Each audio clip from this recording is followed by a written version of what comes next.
Challenge vous est proposé par Cash Assurance.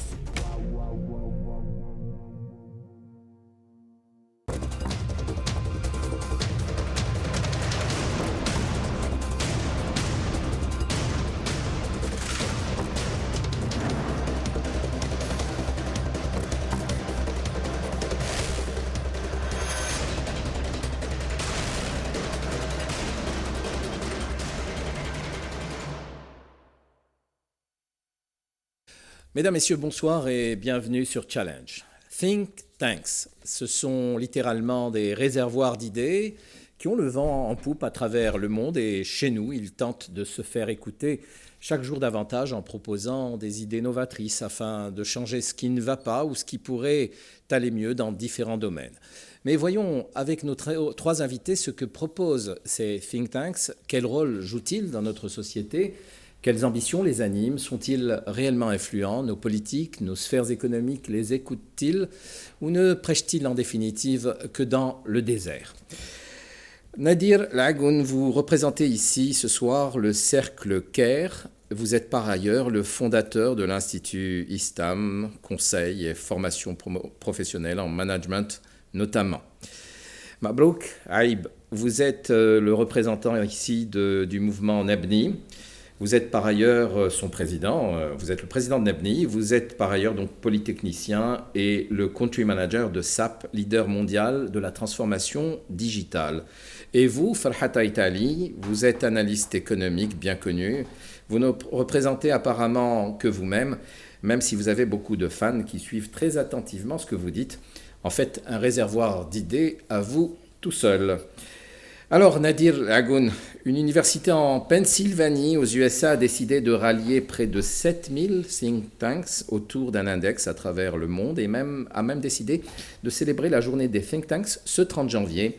Pour l'Algérie, c'est vous, CARE, qui êtes la seule reconnue dans cet index. Pourquoi ?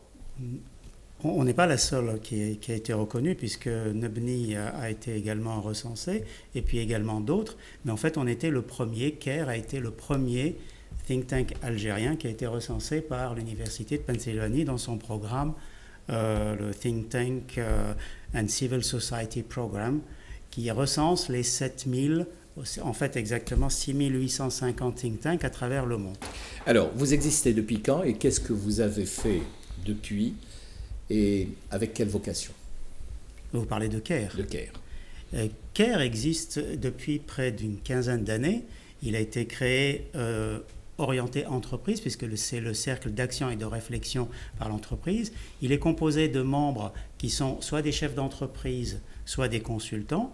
Et son champ d'action, c'est l'amélioration du climat des affaires et la promotion et le plaidoyer sur des thématiques qui concernent l'entreprise, son environnement, sa performance et son rôle dans la société. D'accord. Aujourd'hui, si vous deviez faire le bilan de vos activités, de quoi vous vous enorgueillissez aujourd'hui? Aujourd'hui, CARE a acquis, à travers toutes ces années et ces actions, une certaine crédibilité au niveau national et au niveau international, puisque nous avons participé à plusieurs tripartites.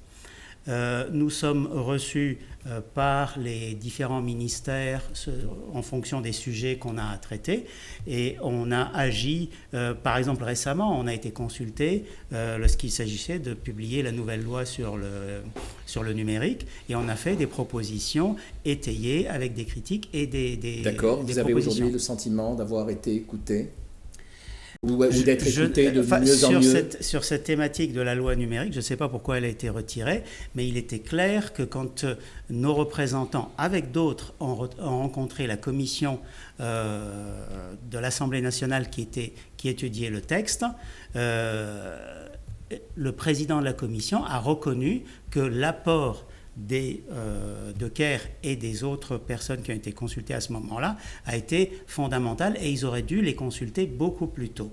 Et en fait, ça pose par exemple une des questions sur lesquelles on milite et on agit, c'est une certaine transparence, par exemple, avoir que les lois qui sont en discussion soient publiques avant leurs discussions au niveau de l'Assemblée, afin qu'elles puissent être enrichies, débattues par la société civile et surtout les personnes concernées. Mabrouk Aïb, vous, Nebni, c'est aussi le même principe, sauf que le spectre est plus large, il est peut-être plus social. Alors, quelle est la vocation exacte de Nebni? Même principe, peut-être pas. C'est un think tank qui est assez atypique dans la mesure où Nebni est un think tank qui est citoyen, participatif, donc tout le monde peut y contribuer. Et c'est d'ailleurs un peu l'ADN de Nebni, c'est de créer le débat citoyen et donc faire appel aux experts comme par exemple M. Aïtali ou d'autres experts ou moins experts, mais qui puissent contribuer à tout ce qu'on construit en fait. Toutes les publications qu'on a fait, on a à chaque fois essayé de les mettre d'abord au débat citoyen pour ensuite en faire des rapports ou des recommandations. Des rapports et des recommandations à l'intention de qui? La plupart du temps, au final, la plupart du temps aux responsables et aux gouvernants. Mais on a toujours essayé de s'adresser aux deux. Effectivement, quand on fait une recommandation de type politique publique, elle s'adresse en premier lieu aux responsables politiques et au gouvernement, la plupart du temps. Mais quand il s'agit de débats citoyens, parce qu'on nous connaît souvent sur le volet économique, mais en réalité, nos spécialistes, nos membres, ont travaillé sur d'autres problématiques comme la santé, l'éducation, le vivre ensemble. On avait fait assez récemment des débats sur le cinéma, sur le rôle du cinéma ou sur le vivre ensemble. C'est d'abord un débat citoyen, c'est d'abord une discussion entre des citoyens, des spécialistes qui donnent un éclairage, mais aussi des citoyens, des profanes qui viennent apporter leur contribution et leur point de vue. Alors, est-ce que les citoyens vous suivent? Est-ce que vous avez l'impression d'être suffisamment suivi par la Vox Populi? Alors, c'est un peu la difficulté d'exercice de Nebni, c'est qu'on privilégie, un aspect important pour nous, c'est le débat citoyen. Après, ça ne veut pas dire nécessairement atteindre la grande masse populaire, pas du tout ça, on n'est pas capable de le faire. Donc, c'est souvent des citoyens, mais on va dire un peu l'élite au sens du docteur Abid Lahmou, c'est-à-dire des gens qui veulent contribuer à améliorer la situation soit de leur domaine, qui viennent soit vers de vous de leur pays. propre initiative, généralement. Absolument, parce que toutes nos publications, tous nos événements sont ouverts au public. On essaie de publier le plus largement possible pour que tout le monde puisse y assister. Je disais suffisamment suivi. Est-ce que vous êtes dans le même temps suffisamment écouté? Alors, ça, c'est une des difficultés de la plupart des think tanks. Alors, en particulier pour un think tank comme Nebni, qui n'est adossé ni à un parti politique, ni à des entreprises, donc voilà, c'est un ensemble c'est un groupe ou un collectif de citoyens volontaires. Donc, on n'a pas de relais, on ne fait pas de lobbying, c'est pas notre objectif, c'est pas du tout notre ADN. Donc, on émet des propositions, on fait des recommandations, on fait des publications, on essaie de les mettre au débat. On a eu la chance, on a toujours la chance d'avoir des médias qui nous ont écoutés, qui ont relayé ce que l'on disait. Les pouvoirs publics nous ont souvent invités, que ce soit lors des tripartites ou lors de consultations. Après, dire qu'ils nous écoutent et qu'ils appliquent ou qu'ils prennent en compte ce qu'on dit, là, c'est un peu plus compliqué de le mesurer. Est-ce que, finalement, vous n'êtes pas un peu comme le bourgeois gentilhomme de Molière vous disiez que vous ne faites pas de lobbying, mais peut-être que vous en faites sans le savoir.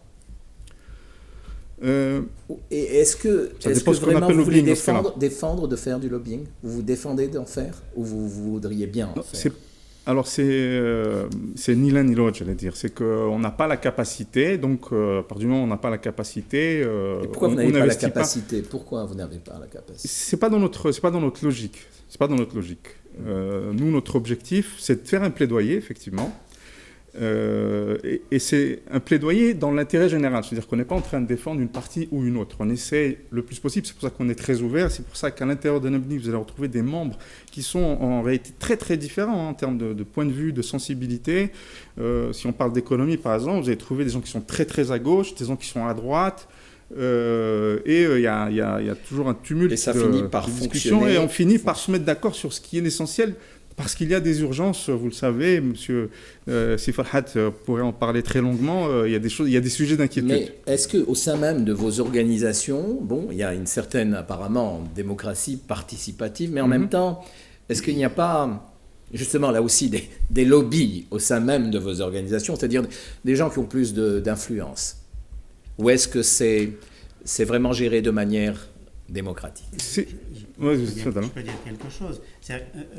L'existence de CARE est peut-être un peu plus médiatisée depuis des années. L'aspect personnalisation de certains débats peut arriver. Il se trouve que, par exemple, notre président, qui est M. Slim Atmani, est une personnalité qui attire un petit peu les médias et parfois concentre certaines visions et ça fait que les gens ont l'impression que CARE est personnifié dans une personne. Or, à l'intérieur de CARE, ce n'est pas M. Slim Atmani qui détermine ce que fait CARE. On discute et actuellement, par exemple, on est en train de finaliser, de donner la dernière touche à notre programme d'action pour l'année 2018 et je vous garantis que l'ensemble des membres de CARE y participent et c'est sûr que chacun est dans son rôle, le président est dans son rôle, le secrétaire général est dans son rôle et les membres également sont dans leur rôle. Farhat Aïtali, ces organisations, est-ce que vous avez, vous, le sentiment qu'elles sont écoutées, suivies? Est-ce qu'elles ont une influence à la fois sur le grand public et à la fois sur les citoyens, mais à la fois sur les décideurs? Et elles se défendent de faire du lobbying, mais est-ce qu'elles n'en font pas réellement? D'abord, je commencerai par dire qu'en parlant de ces deux think tanks précisément, c'est des think tanks où j'ai beaucoup d'amis avec lesquels je partage beaucoup de points de vue. Pas tous les points de vue, bien sûr, mais bon, ceci dit, je partage le gros de leur vision du pays parce qu'elle est moderniste, progressiste et quelque part aussi elle est rationnelle. Les deux proposent des solutions immédiates. Avec lesquelles je ne suis pas toujours d'accord, mais quand même elles sont immédiates et répondent à des besoins immédiats et proposent aussi des visions à long terme. Que ce soit pour le climat des affaires en ce qui concerne CARE pour les entreprises, que ce soit pour plus ou moins le climat général de vie dans ce pays en ce qui concerne Nebni. Maintenant, est-ce qu'elles sont écoutées ou non? Je peux dire qu'au niveau de l'audience populaire, là, je pense qu'elles ont un problème au niveau de l'audience populaire parce que justement, comme l'a dit ami, il s'adresse directement aux décideurs, parce que quand il faut régler des problèmes concrets à un moment donné, il faut s'adresser à qui de droit, en l'occurrence les décideurs. Donc leur audience n'est pas directement concentrée sur la population. Mais maintenant, la population, dans l'esprit des décideurs, elle représente un poids, contrairement à ce qu'on pourrait penser. Une audience populaire donne plus de poids vis-à-vis des décideurs qu'une absence de cette audience. Certains décideurs vous pèsent en fonction de ce que vous pesez dans la population, même à tort. Parce que moi, je vois des agitateurs qui ne font pas de la réflexion ni économique, ni politique, ni même réflexion tout court. Mais ces agitateurs-là, des fois, ils pèsent dans les décisions. Parce qu'ils représentent 700, 800 000, je ne sais pas quoi. Donc vous les invitez à changer d'orientation, oui, c'est ça? Et aussi à introduire au maximum les langues usitées dans le pays, dans leurs contacts. Il est vrai que techniquement, particulièrement quand on parle de domaine de réflexion technique, en Algérie, le français est de mise. Mais il se trouve que l'arabe est la langue des jeunes. Aujourd'hui, même techniquement, le gros des facs de sciences économiques, de droit, de Sciences Po, maîtrise l'arabe. Il y a une très mauvaise maîtrise du français.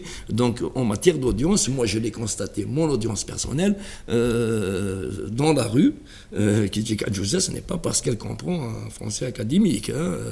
Et Kidjika Djouza, mine de rien, elle pèse en termes de capacité de lobbying. Très bien, vous y arrivez, alors vous y pensez à cela, à cette problématique linguistique qui peut vous affecter? Tout à fait, ce que dit M. Farhat Ali est tout à fait vrai. C'est-à-dire qu'aujourd'hui, l'action des think tanks, et ça c'est général, hein, c'est pas simplement en Algérie, il ne suffit pas de produire des études. Parce que finalement, on est parti directement dans le débat, mais c'est quoi un think tank en fait? Un think tank, c'est une boîte à idées. Et qui a besoin des think tanks? En fait, tout le monde a besoin d'un think tank. C'est-à-dire qu'aujourd'hui, le rôle des think tanks, tout à l'heure, pour l'introduction, en fait, le TTC-CSP souhaite profiter de la publication de l'index 2017 pour insister sur et faire que le 30 janvier soit la journée qui s'appelle Why Think Tanks Matter, c'est-à-dire pourquoi les think tanks comptent, sont utiles. En fait, il y a des think tanks de toute nature. Un gouvernement a besoin de think tanks, c'est-à-dire quand on a une idée, une politique, on peut la tester. Et le rôle du think tank, c'est de faire ce travail-là. Mais sur la langue, est-ce que vous communiquez? C'est tout à fait. Aujourd'hui, on ne communique pas assez. On le fait. Par exemple, récemment, CARE a animé un débat qui a couvert pratiquement toute l'Algérie, 400 entreprises, et qui a donné lieu à un programme de réforme économique qui a été soumis au gouvernement et qui a été porté par une trentaine d'organisations professionnelles et patronales. Et ce document a été publié en arabe et en français. Et c'est une problématique. C'est une problématique tout à fait réelle. Alors, j'ai fait appel au public via Facebook pour essayer de me donner leur avis. Alors, je lis ici, définitivement, les entités que vous avez invitées n'ont absolument aucune influence dans le système de décision algérien. S'ils arrivent à régler leurs problèmes avec l'inspection des impôts du coin ou le douanier à l'aéroport, c'est déjà un pas de géant. Un avis, dit-il. Alors, qu'est-ce que vous en pensez?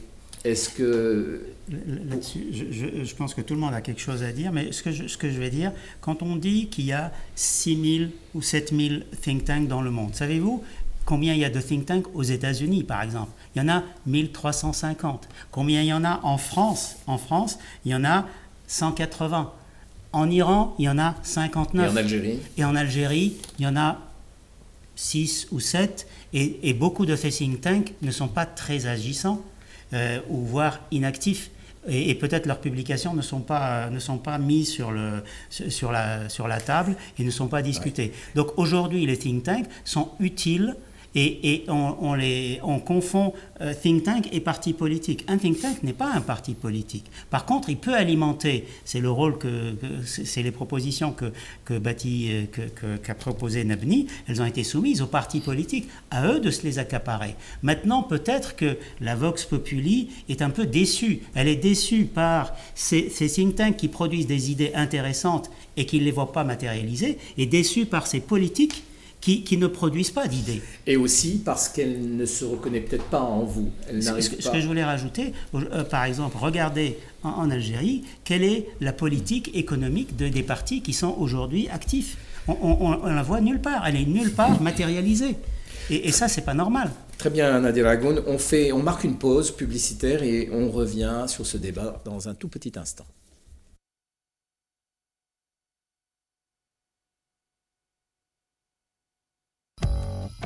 Entreprises et particuliers, vous vous posez des questions sur la meilleure façon de couvrir vos biens? Ne cherchez plus. Cash Assurance vous assure un traitement personnalisé, efficace et à des prix concurrentiels. N'hésitez pas, des professionnels sont à votre écoute. Pour plus d'informations, rejoignez-nous sur le site www.cash-assurance.dz. Cash Assurance, votre confiance et notre réussite.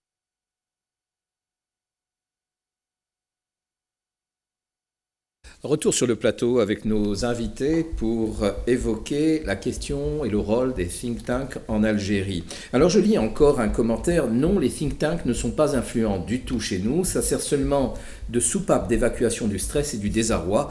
Seuls les lobbies arrivent à leur fin, souvent au détriment de l'intérêt général. Donc vous partagez cet avis? Il y a du vrai, évidemment. Après, les think tanks, chacun a un rôle qui est spécifique, et à partir du moment où on est dans le domaine des idées, des propositions, effectivement, on ne s'adresse pas toujours à la population et donc à la Vox Populi comme vous l'évoquiez. En termes de mesures d'efficacité, c'est toujours très compliqué. Hein, et pour le cas de Nebni, encore plus, parce qu'on adresse tellement de sujets que on ne peut pas dire qu'on a la paternité de telle ou telle mesure qui aurait été prise et qui correspond à une des propositions qu'on aurait faites. Après, ce qui est sûr, c'est qu'entre ce qu'on propose et les propositions cœur et ce qui est mis en œuvre, c'est très très distant. Donc il est clair qu'on n'est pas en train d'écouter ce que dit Nebni, en tout cas, loin s'en faut. Alors, si on vous invite à changer d'interlocuteur, vous le disiez, à aller plus aussi sur la diversité linguistique, tout cela, évidemment, suppose de l'argent. Qui vous finance aujourd'hui? Comment vous vous financez? C'est très simple. CARE a, on va dire, deux sources de financement principales. La première source de financement, c'est la cotisation de ses membres. Qui est de combien? Aujourd'hui, un membre peut cotiser entre 50 000 et 100 000 dinars, puisque c'est des entreprises. Et vous êtes combien de membres? On est une trentaine de membres. Maintenant, certains membres peuvent amener des contributions supplémentaires, parce qu'il y a certains événements qu'on organise qui nécessitent un peu de financement, et donc il y a du sponsoring, mais ça ne donne pas une préséance particulière à ce membre-là s'il met de l'argent pour financer tel ou tel événement. On a une seconde source de financement qui aujourd'hui vient de la délégation de l'Union européenne, d'un côté pour un programme, et de la Chambre de commerce internationale américaine pour un autre programme. Ces deux financements ont reçu l'approbation des autorités algériennes. La première nous finance des activités qu'on appelle les matinales, qui a été pendant toutes ces années et que M. Farhad connaît bien. Ce sont des conférences. C'est des conférences avec un capsulage très, très défini qui se passe le matin et sur des thèmes très spécifiques avec une expertise très pointue. Et la Chambre de commerce internationale, donc le SAIPI, nous a cofinancé le programme, le PRE, qui a été présenté le 12 juillet de l'année 2017. Et qui n'est pas un travail spécifique à CARE, puisqu'il y a 30 organisations qui ont signé ce document et qui ensuite vont engager des actions de plaidoyer pour promouvoir les idées présentées. Qui finance Nebni? Pour Nebni, c'est beaucoup plus simple, c'est que tout le monde est bénévole, donc chacun prend sur son temps de vie personnel, un peu professionnel. Et en ce qui concerne les dépenses qu'on peut avoir, en général, c'est des participations de chacun, on se répartit, parce qu'on ne fait pas de grands événements, il s'agit de louer une salle, des boissons, des choses comme ça, donc ça ne coûte pas grand-chose. Quand il y a des impressions à faire aussi, on se répartit les montants, et donc c'est chaque membre qui participe. Il n'y a pas d'autre source de financement? Non, il n'y n'y a pas de source de financement. Qui est à l'initiative de souvent, dans vos organisations, on retrouve les mêmes personnes, je me trompe ou pas? Est-ce qu'on peut retrouver des mêmes personnalités dans les deux organisations? Et est-ce que ce sont celles-là même qui sont à l'initiative de ces deux organisations, par exemple? Alors, la réponse à la première question est oui. Il y a des membres qui sont à la fois chez CARE et qui sont chez Nebni. Nebni est ouvert à tous les Algériens. À l'initiative, par contre, non. Les initiateurs de Nebni, c'est un groupe d'Algériens qui se sentaient très concernés, et puis très rapidement, ils ont été rejoints par d'autres, mais qui ne viennent pas du monde de l'entreprise d'ailleurs. Hein. Oui. Contrairement à CARE, qui est un cercle de réflexion de et pour l'entreprise. Vous avez combien de membres aujourd'hui? Alors, des membres qui sont donc dans la liste des gens qui participent de manière plus ou moins régulière, on a à peu près une cinquantaine, on va dire. D'accord, donc ça reste des organisations... 50, mais il y a 2000 sympathisants. Absolument, je parle des membres. Après, des sympathisants et des gens qui viennent à nos événements, etc., il y en a beaucoup plus. Oui, mais les sympathisants, c'est volatile. Ils viennent, ils disparaissent, on ne sait pas s'ils sont toujours là. Alors, qu'est-ce que vous pensez de cela, Monsieur Farhad Aïtali? Comment des organismes... dites-moi, ailleurs, qu'est-ce qui se fait? C'est toujours des organisations avec des membres aussi réduits? Parce que une cinquantaine de membres, absolument pas. Il y a des think tanks dont les budgets sont à plusieurs dizaines, voire des centaines de millions de dollars. C'est-à-dire que là, on ne joue pas tout à fait dans la même catégorie. Les think tanks sont de différentes natures. Il y a des think tanks qui sont indépendants, financés par des apports, des dons et le fruit de leur travail. Il y a des think tanks qui sont gouvernementaux ou bien qui sont liés à des universités. Et donc, en fonction des des sujets. Il y a des think tanks aujourd'hui, on les connaît. C'est le IFRI, par exemple, en France, c'est le Centre Bruegel en Belgique, ou le Chatham House en Angleterre, ou Brookings Institution, ou Carnegie Endowment for Peace, ou bien le Center for Strategic and International Studies. C'est vraiment des mastodontes qui sont... qui ont plusieurs divisions et qui ont plusieurs thématiques. Très bien. Et là, leurs financements sont très, très importants. Alors, sur le financement, toujours, vous vous interdisez de demander de l'argent à l'État algérien ? Jusqu'à présent, on ne l'a pas fait. On ne s'interdit pas de le demander, mais jusqu'à présent, on ne l'a pas fait parce qu'on a pu se débrouiller autrement, et peut-être parce qu'on a trouvé la chose un peu plus compliquée de le faire. Mais on ne s'interdit pas de le faire. Malheureusement. D'ailleurs, oui. il y a eu une action qui a été cofinancée par le ministère du Commerce. C'est l'initiative qui a été pilotée par CARE, qui était la création du centre de gouvernance Hawkama. Et donc le code de gouvernance il a été cofinancé par le ministère du Commerce. Parfait. Falhat Aïtali, je vous laisse le mot de la fin, car malheureusement on y arrive.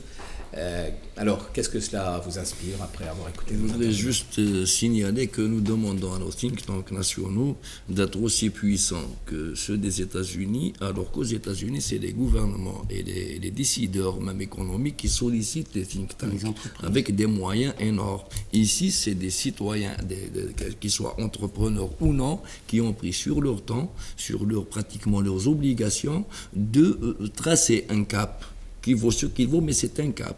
Donc, ils n'ont pas une obligation de résultat.